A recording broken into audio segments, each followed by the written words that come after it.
Aleluia, nós te amamos, Jesus. É a razão da nossa vida. Nós só estamos aqui por causa dele. Graças a Deus. Prepara aí seu coração, porque agora nós vamos trazer a palavra para a minha vida, para a sua vida. Mensagem de hoje: cada um na sua arca. É um título bem diferente, né?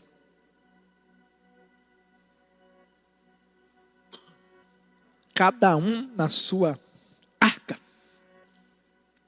A Bíblia fala em Gênesis 6, versículo 13. Gênesis 6, versículo 13.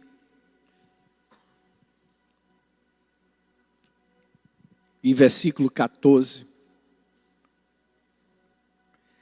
Você ainda tem um pouquinho de tempo para poder ainda mandar o link da Igreja do Amor, o link do YouTube aí para alguém, para a gente poder espalhar mais o amor de Deus, para a gente poder alcançar mais ainda vidas para Jesus. Só lembrando que à tarde tem o nosso culto para as crianças, o decolar, tá bom? 4 da tarde, vai ser demais. E depois nós temos 6 da noite, esse nosso segundo culto. E mais do que nunca, passa para as pessoas que você sabe que talvez agora ainda estão dando aquela dormidinha, foram dormir mais tarde no sábado, mas com certeza vão estar ligadas conosco à noite, no nome do Senhor. Gênesis 6, versículo 13 e versículo 14 diz assim: então disse Deus a Noé: o fim de toda a carne é vindo perante a minha face, porque a terra está cheia de violência, e eis que os desfarei com a terra. Faze para ti uma arca da madeira de cipreste. Farás compartimentos na arca, e a betumarás por dentro e por fora com betume. Espírito Santo, muito obrigado, porque temos ouvido tua voz, como temos sido abençoados. Queremos continuar nessa presença gloriosa, queremos continuar sendo tocados por ti, desafiados por ti, e queremos ser renovados por ti. Fala conosco, que Jesus permaneça sendo o único a ser engrandecido, a ser exaltado, através desse culto. É nesse nome lindo que nós oramos. Amém, amém e amém. Eu já até perdi as contas de quantos dias nós estamos de quarentena, gente. Rapaz, alguém disse aí quantos dias? Eu não sei nem mais. Eu acho que faz mais de 40 dias. Com certeza faz mais de 40 dias que a gente está nessa quarentena. E eu sei que está todo mundo lá, né, com a expectativa de que as coisas, né, voltem ao normal novamente, né? Porque tem gente que já não aguenta mais fazer TikTok, né?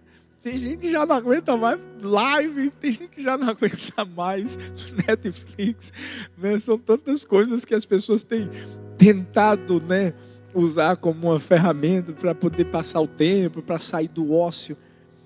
Agora, imagina Noé.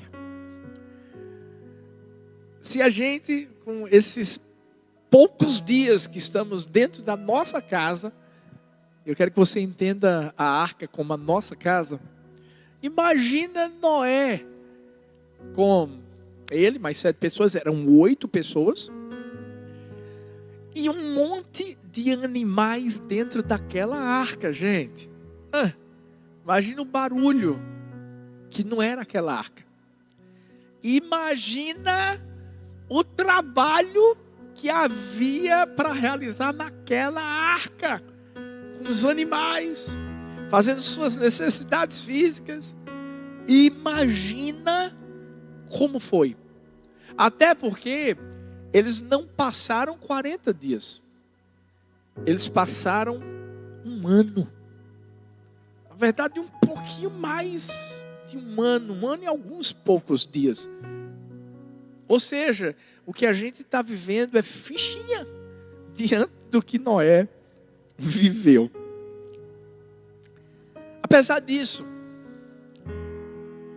todos nós estamos em uma arca nesse momento. Eu falei da arca de Noé, do que tinha na arca de Noé.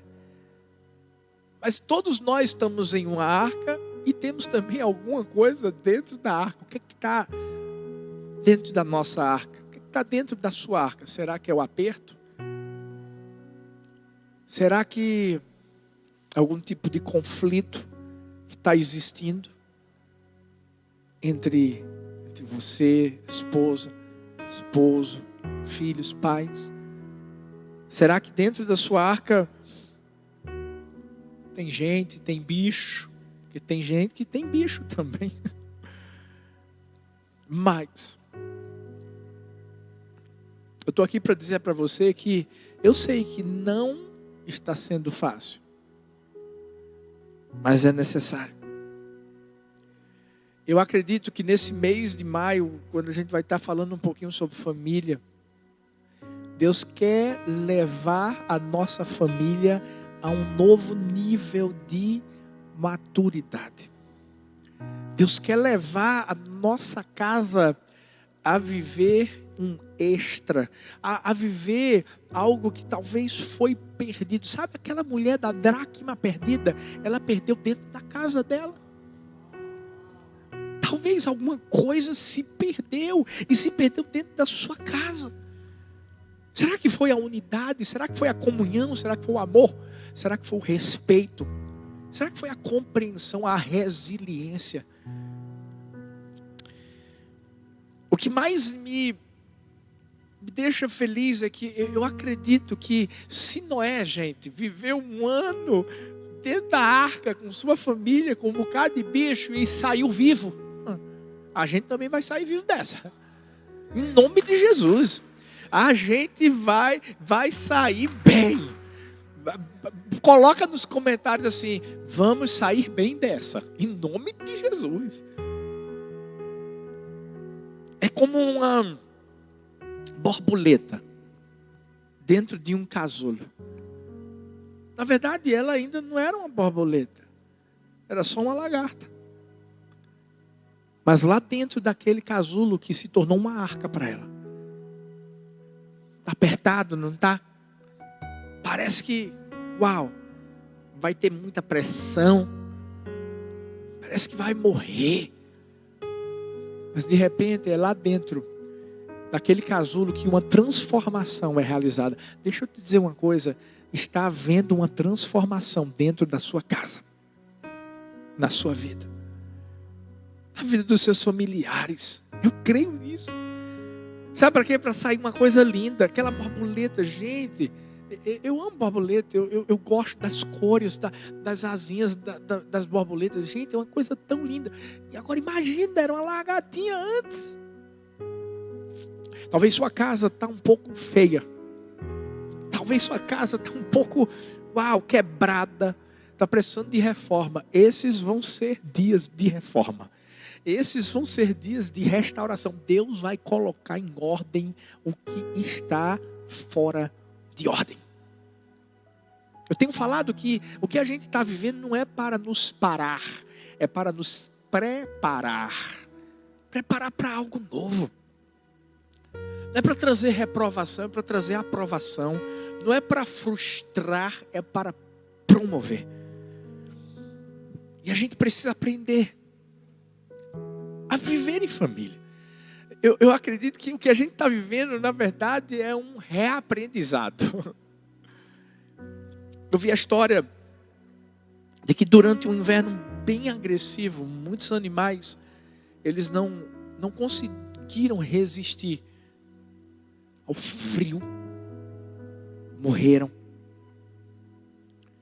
Mas uma manada de porcos espinho começou a entender que quanto mais distantes eles ficavam,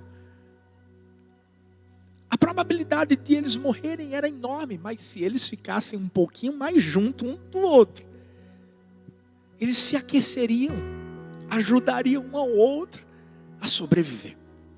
Então eles começaram a chegar junto, chegar junto, chegar junto. Mas eles chegaram tão junto, tão perto, que os espinhos começaram a ferir um ao outro. E sabe o que eles pensaram? Ah, não, essa coisa não vai dar certo, não. Vamos nos desunir novamente. Mas se esqueceram que havia ainda aquele frio, aquela temperatura hostil, e muitos porcos espinhos começaram a morrer. Daí, eles pensaram, peraí, a gente pode ficar junto, mas numa certa distância, que não vai fazer com que o meu espinho fira o corpo do meu vizinho. E eles foram chegando mais juntinhos, até que entenderam que haveria só uma distanciazinha para que não houvesse feridas. E aqueles porcos espinhos sobreviveram. O que a gente pode aprender com essa história? Deus quer nos ensinar a convivermos em família. Claro que a gente vai ter que respeitar o espaço um do outro, que é normal. Mas eu sei de uma coisa: se nós não ficarmos juntos, isso eu não só falo da família terrena, eu falo da família espiritual. Se nós não ficarmos juntos, nós não vamos sobreviver. Dentro da família a gente vai ser provado, a gente vai ser tratado, mas também a gente vai ser capacitado, a gente vai ser equipado para viver em qualquer ambiente. Você sabe por quê? Porque a sua família é a sua primeira escola. É a primeira escola da vida. Quando a gente nasce, ninguém vai para uma escola. Não, você está dentro da sua casa, você é bem cuidado. Os seus pais estão ali te nutrindo, para depois você ir para a escola. Mas antes você já aprendeu dentro de casa. E para aprender a viver bem dentro de casa, conviver bem dentro de casa, tem que ter uma boa dose de amor, de paciência. Na verdade, quando eu digo boa, é uma dose muito grande de amor, de paciência. Mas vale a pena. Porque se eu e você aguentarmos qualquer coisa dentro da família, os perrengues que existem, porque existem, não tem nenhuma família perfeita, a gente vai aguentar qualquer coisa. O pastor Josué Gonçalves tem uma frase interessante que ele fala: em tempos de perdas, de crise e de deserto, não abra mão daquilo que Deus te deu. Sabe o que Deus te deu? A sua família. A sua família é justamente, sabe, essa âncora que Deus deu para você se agarrar. Eu sei que nesses dias o diabo está tentando destruir lares. Disseram que o índice de divórcio tem aumentado de uma forma horrível. E aí que a gente precisa se levantar e entender que há uma guerra espiritual sendo vivida. Não é só um vírus, não, gente. Nós temos que declarar: a nossa casa está firmada sobre a rocha. Nós não podemos abrir mão da nossa família. A nossa família é o nosso primeiro ministério. E é através dela e primeiro nela que Deus vai fazer grandes coisas. Hoje eu quero deixar 3 lições que a gente vai aprender aqui da vida de Noé, da sua família, da arca, dessa situação toda, dessa quarentena que eles viveram. E como a gente pode trazer isso para a nossa vida? Primeira lição: não deixe que a crise seja maior que a sua fé. O texto que nós lemos no início, Gênesis 6, 13 e 14, fala que Deus tinha dito para Noé: o fim de toda a carne é vindo perante a minha face, porque a terra está cheia de violência. Eis que os desfarei com a terra. Faze para ti uma arca da madeira de cipreste, farás compartimentos na arca, e a betumarás por dentro e por fora com betume. Gente, pensa comigo.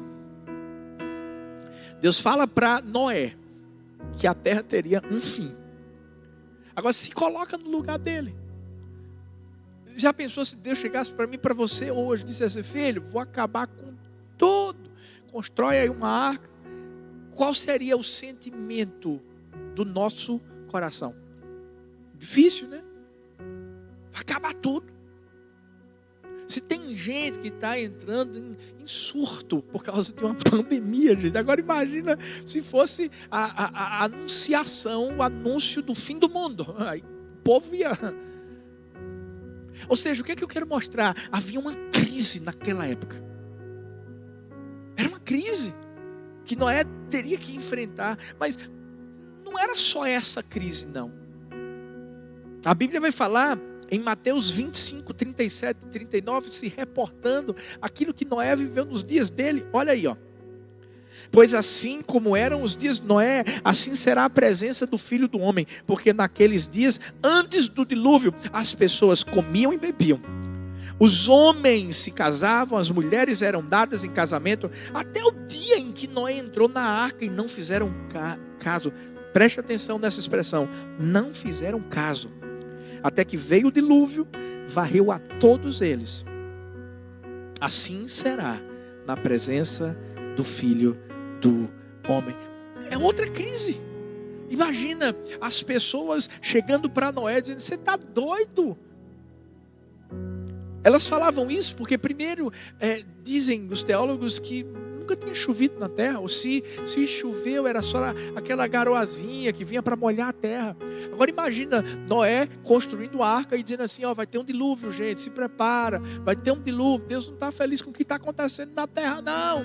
E as pessoas dizem: você é doido, se levantando contra Noé, se levantando contra a sua família. Ou seja, para pensar no tamanho da crise que Noé estava vivendo. Mas isso fortaleceu ele. Isso fortaleceu a família. Eles não desistiram. Noé continuou construindo a arca. Uau, Noé podia muito bem nesse tempo ter dito assim: realmente, isso é uma loucura. Não chove. Vou construir essa arca não. Se Noé tivesse agido dessa forma, você sabe o que ia acontecer? Ele e sua casa, ele e sua família também seriam mortos.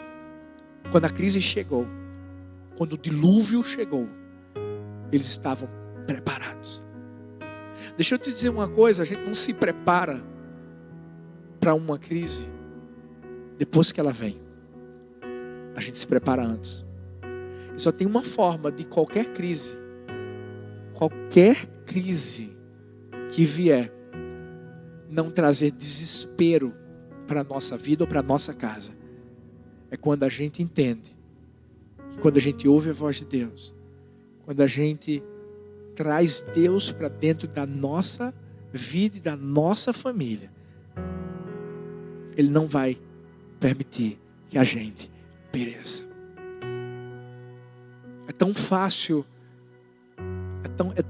viver essa certeza dentro do coração quando você deixa Ele, que é a esperança dos homens, entrar dentro do nosso coração, entrar dentro da nossa casa. Sabe, essa crise que Noé passou não se tornou maior do que a fé que ele tinha. Agora você vê, 1 ano com sua família, com bichos dentro da arca. Gente, não tinha iFood nessa época não. Tinha Netflix, né? Não tinha nada disso. Mas tinha Deus. Tinha Deus. Quando a gente tem Deus, aparentemente pode ser que a gente não tenha nada de humano, mas quando a gente tem um sobrenatural na nossa vida, pode ter certeza de que o natural também vai vir. Viver pela fé é a gente poder desfrutar do presente, do futuro que Deus construiu para nós. E a gente saber, a gente vai chegar lá. Quando a gente entende que não é dizer que a gente tem fé, é a gente viver a fé, é a gente usar a fé. Noé não ouviu Deus falando para ele e simplesmente ficou parado. Não, Noé ouviu e usou a fé. É para construir uma arca, eu vou construir uma arca. Porque a fé exige isso, exige coragem, exige decisão. Se a gente não toma a decisão de acreditar que Deus está ali com a gente, que a voz dele vai nos guiar, que ele não vai permitir que a gente submeja. Ei, Deus vai honrar a nossa fé, como honrou a fé de Noé. Por mais que a realidade daquela época de Noé, as pessoas jamais imaginariam que aquilo aconteceria. Mas Noé já tinha ouvido daquele que comandava o mundo o que iria acontecer. Hoje eu quero convidar a mim, quero convidar você a entender que se a gente usar a nossa fé nesses dias, milagres vão acontecer. Se a gente usar fé e não permitir que a crise venha a passar por cima da nossa fé, ei, nós vamos viver milagres, nós vamos sair melhor dessa do que quando nós entramos. Eu vi a história de uma criança, uma garotinha, ela tinha apenas 6 anos de idade. Seus pais estavam conversando sobre seu irmãozinho mais novo, ele estava doente. Os pais não tinham condições de pagar um plano de saúde. Estavam conversando e dizendo, olha, eu acho que a gente vai ter que vender o apartamento, porque ele vai ter que fazer uma cirurgia. Mas mesmo vendendo esse apartamento, a cirurgia é muito cara e a gente não vai ter condição de pagar. E o pai falou assim, só um milagre. Nós precisamos de um milagre. Isso impactou o coração da menina. E quando a menina ouviu assim, só um milagre, havia uma farmácia bem na esquina da sua casa. Essa menina tinha um cofrinho, que muitas crianças têm. Botava cada moedinha que recebia dos seus pais. Na hora ela disse assim, já sei o que eu vou fazer. Ela quebrou o porquinho lá, o cofrinho dela. Correu na farmácia da esquina. Chegou para o farmacêutico e disse, eu preciso de um milagre. O farmacêutico olhou para a menina, meio que sem dar muita atenção, disse, minha filha, a gente não vende milagre aqui na farmácia, tá bom? Mas tinha um cliente que estava do lado. Ouviu isso chamou a atenção. E ele perguntou para a menina, você está querendo comprar um milagre? Ela é. Qual é o milagre que você quer comprar? E ela explicou a situação do seu irmãozinho, porque ela tinha ouvido seus pais conversarem, porque criança é assim, viu? De repente aquele homem disse assim, vamos lá na sua casa. Vamos conversar com seus pais. E esse homem, quando chegou lá, ele era um cirurgião pediátrico, um dos melhores. Ele cuidou do irmãozinho daquela menina. Fez a cirurgia, fez tudo. Os pais ficaram preocupados porque eles pensaram, meu Deus, como é que a gente vai pagar? Engraçado é que dentro do cofrinho dessa menina só tinha 95 centavos. E na hora que os pais chegam para o doutor e dizem, olha, quanto foi que deu a cirurgia e tudo isso? O doutor piscou para a menina e disse assim, está tudo pago, 95 centavos. Sabe, quando a gente usa a nossa fé, a fé tem que ser usada no meio da crise. Milagres só acontecem no meio da crise. E eu acredito que essa é uma estação de milagres. Essa quarentena, tudo isso que a gente está vivendo, é o melhor momento para a gente viver milagres na nossa vida, na nossa casa. Não deixa a crise te afogar. Eu quero convidar você a entender algo. Sabe, esses dias, eu vi uma frase tão interessante. Não é caindo no rio que você se afoga, mas ficando submerso nele.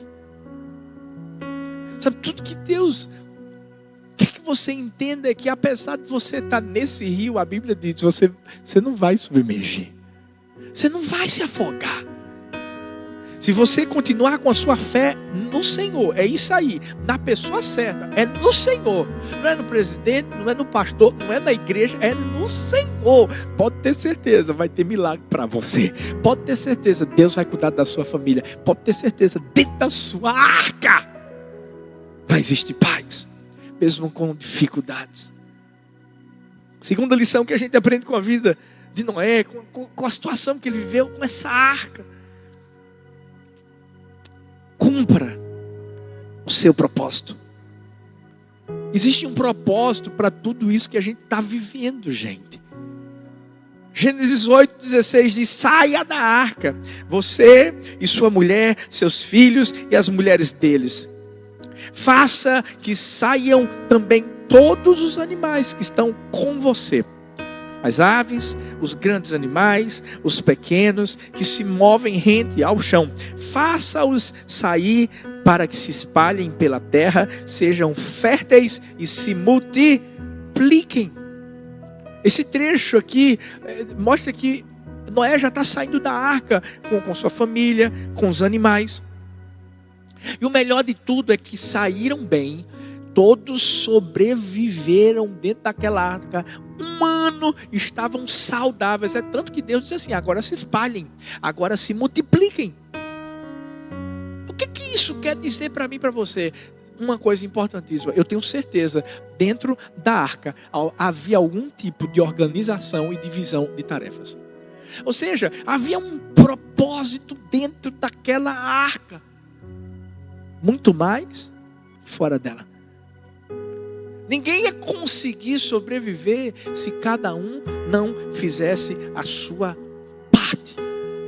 Imagina só Noé, com os animais, tendo que meio que pilotar, navegar a arca. Se ninguém tivesse exercido sua função, se cada um não tivesse entendido que havia um propósito em sua vida para estar ali, eles não teriam saído daquela arca. Virginia Burden disse: a cooperação é a convicção plena de que ninguém pode chegar à meta se não chegarem todos. Ou seja, tem que ter cooperação. É na arca, é na casa, é na nossa casa que a gente tem que viver uma verdadeira cooperação, gente. E mais ainda nesses dias. Eu vou falar de coisas práticas. Às vezes o problema que você está vivendo na sua casa é simplesmente tão pequeno. Você sabe por quê? Porque talvez você, marido, está deixando sua esposa fazer tudo. E você está lá sentado. Você está assistindo TV. Você não cuida dos filhos. Ei! Você tem que entender que família é cooperação. Onde existe cooperação, vai existir paz. Esse é o momento que a gente tem que pensar no outro. Esse é o momento que a gente tem que ter empatia. Esse é o momento de ser gentil. Esse é o momento de ser atencioso. A gente tem que se ajudar. A gente tem que ter o senso de coletividade. É difícil? É difícil. Por quê? Porque os filhos não estão mais na escola. Eu sei, mas essa é a hora de todo mundo estar unido. Eu vou te dizer uma coisa, viu? Eu tenho que abrir parênteses aqui e parabenizar os professores. Gente, meu Deus do céu. Professores do Brasil, do mundo, parabéns. Às vezes é uma profissão que não é muito reconhecida de todas as formas, seja no reconhecimento humano ou financeiro. Infelizmente, muitas vezes não é, mas parabéns, vocês são heróis. Mas a gente tem que entender a importância de cada um cooperar. Alguém disse que a falta de cooperação é um protesto contra a falta de consciência e participação involuntária no mal. Esse é o momento em que a gente tem que entender que a gente precisa praticar atos de amor, atos de bondade. É com as pessoas que estão lá do lado de fora primeiro, não, é com quem está lá do lado de dentro. Engraçado, porque esse é o período em que a gente vê, tinha tantos pais que faziam tanto por filhos dos outros e agora estão aprendendo a valorizar os seus filhos. Esse é o momento em que tem tantos homens que ainda usavam o seu carro e agora não podem nem sair. E agora estão entendendo que você tem uma Ferrari dentro da sua casa, que é sua esposa, meu filho. Cuida dela. Cuida. Essa é a hora. É hora de você valorizar. A entender que você precisa um do outro, gente. Entender, vai ter o espaço do outro. Você vai fazer da melhor forma possível, mas escuta, sozinho você não vai para lugar nenhum. Eu ouvi a história de um pastor. Gostava muito, muito de jogar futebol.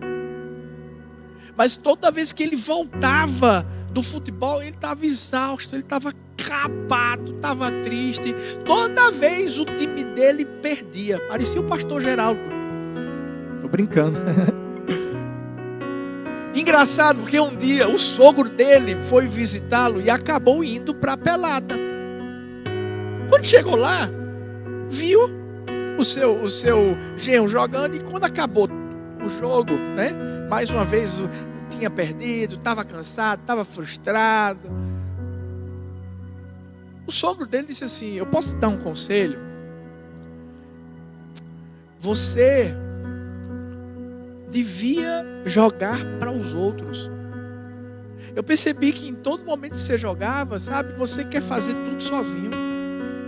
Aí ele disse: não, mas só viu que eu jogo um bolão, não jogo? Eu não jogo um bolão, não jogo um bolão. Ele disse: olha, você até joga bem, mas o problema é que você se esqueceu que você não joga contra 11. Você tem 11 que estão ao seu favor também. Engraçado, porque quando o sogro falou isso, falou na frente da sua filha, que era a esposa do genro dele. E ela disse: ah, pai, não liga não. Ele faz a mesma coisa na igreja. Ele faz tudo sozinho. Sabe o que é que eu aprendi? Por isso que eu estou dizendo, não é só a família terrena, é a família espiritual. Eu aprendi que eu nunca vou fazer nada só. Seja na minha casa. Sabe, eu e minha esposa, nós somos parceiros. Sabe por que dá tão certo a gente? E por isso. Porque eu estou ali, impulsionando ela. Eu estou ali, celebrando ela. Eu estou ali, dizendo: amor, é isso aí. Glória a Deus, que coisa linda. Deixa Deus te usar. E ao mesmo tempo ela está dizendo: amor, ó, tem isso aqui. Vamos lá, vamos isso. Está me impulsionando. É um empurrando o outro para cima. A gente faz isso com nossas filhas. E as nossas filhas entenderam que tem que fazer com as outras também. Entenda. Você não faz nada sozinho. Para de tentar jogar sozinho, se você tem lá uma equipe maravilhosa para te ajudar. Se você entender que há um propósito a sua vida, através do seu propósito, você vai abençoar a vida de outras pessoas. Eu podia entrar na parte prática, mas eu acho que você já sabe coisas que você tem que fazer como esposo,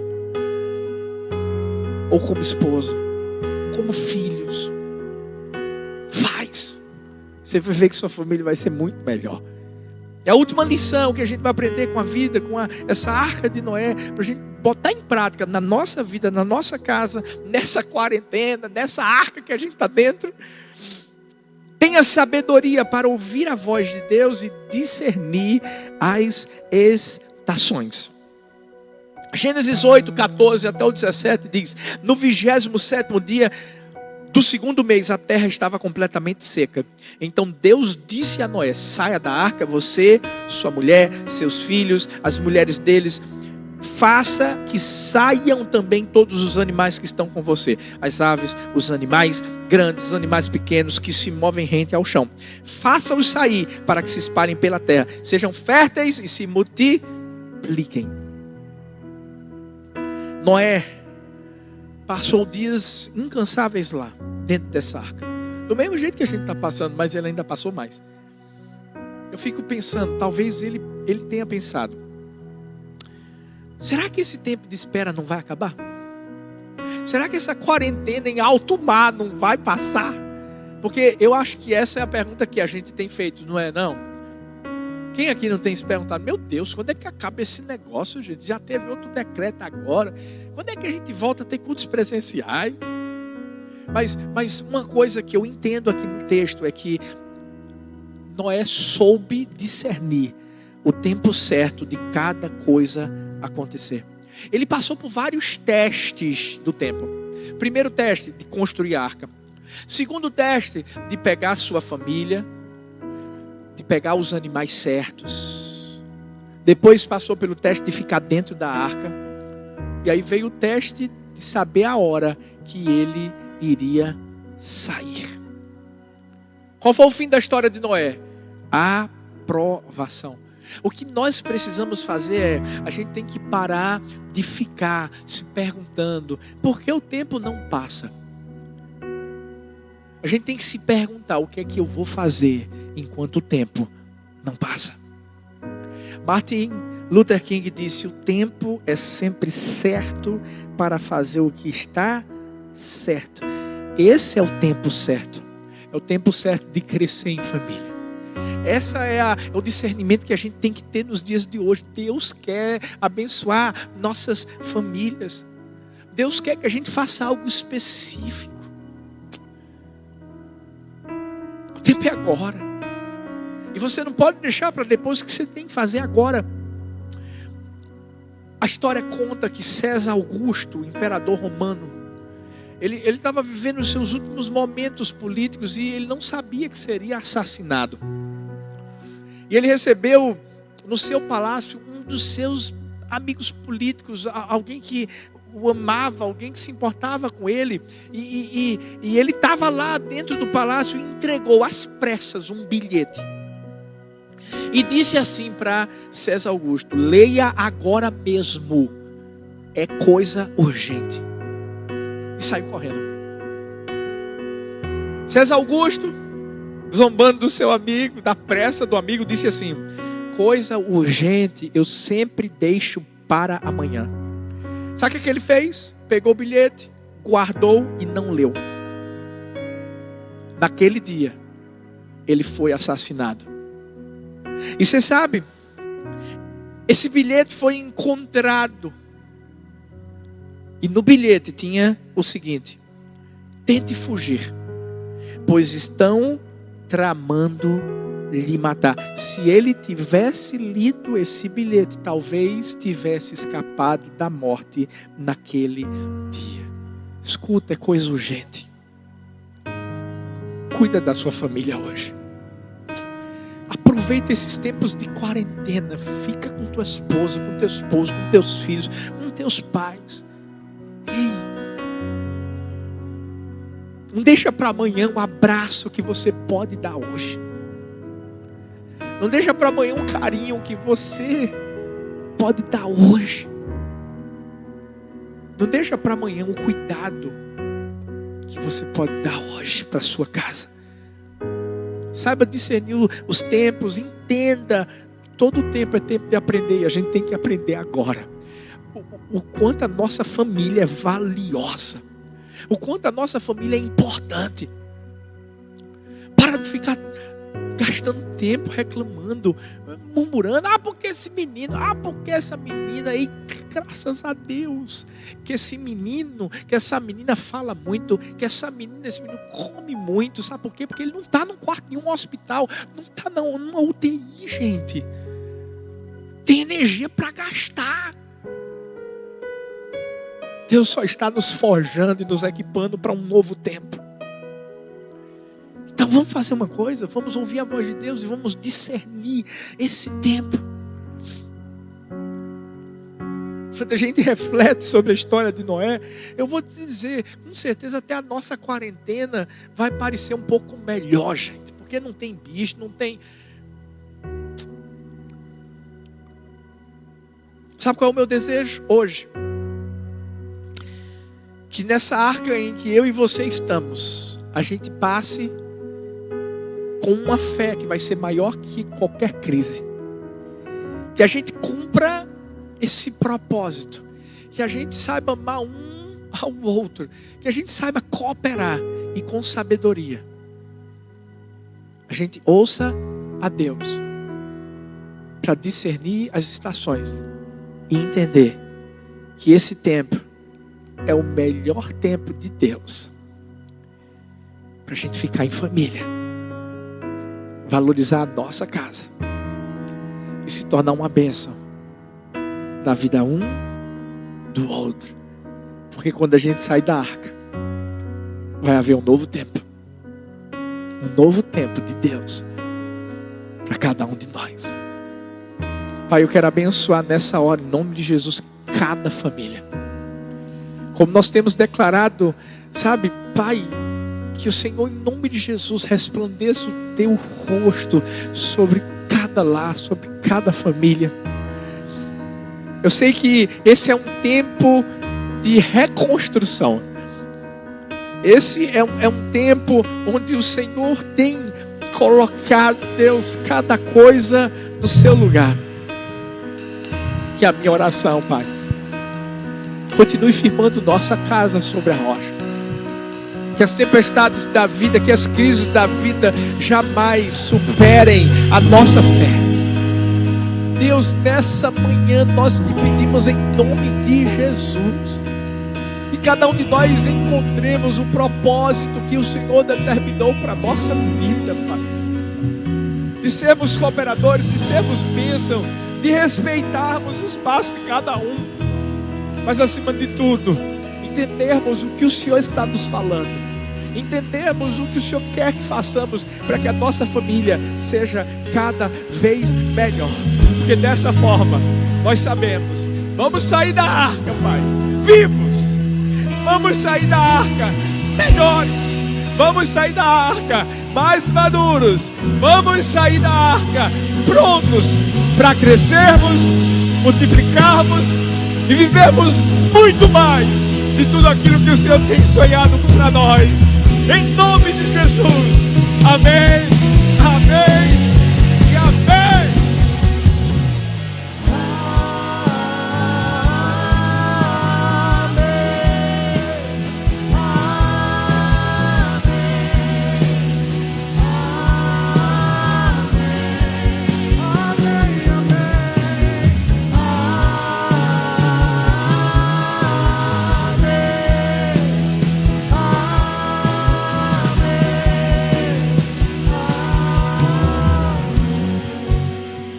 Eu quero convidar você que nunca entregou a vida a Jesus, você que está nos vendo agora, que estava distante dos caminhos do Senhor. Você saiu da arca, mas na hora errada. Você está aí nesse dilúvio. Eu quero convidar você a se entregar a Jesus. Escuta bem. Você que nunca tomou essa decisão, você tem acompanhado talvez a gente pelo YouTube, ou é a primeira vez, nunca tomou. Eu quero te convidar a tomar essa decisão. Entra na arca hoje. Engraçado, a arca foi feita de madeira. Se preste. Você sabe o que isso me lembra? Da cruz. A cruz foi feita de madeira.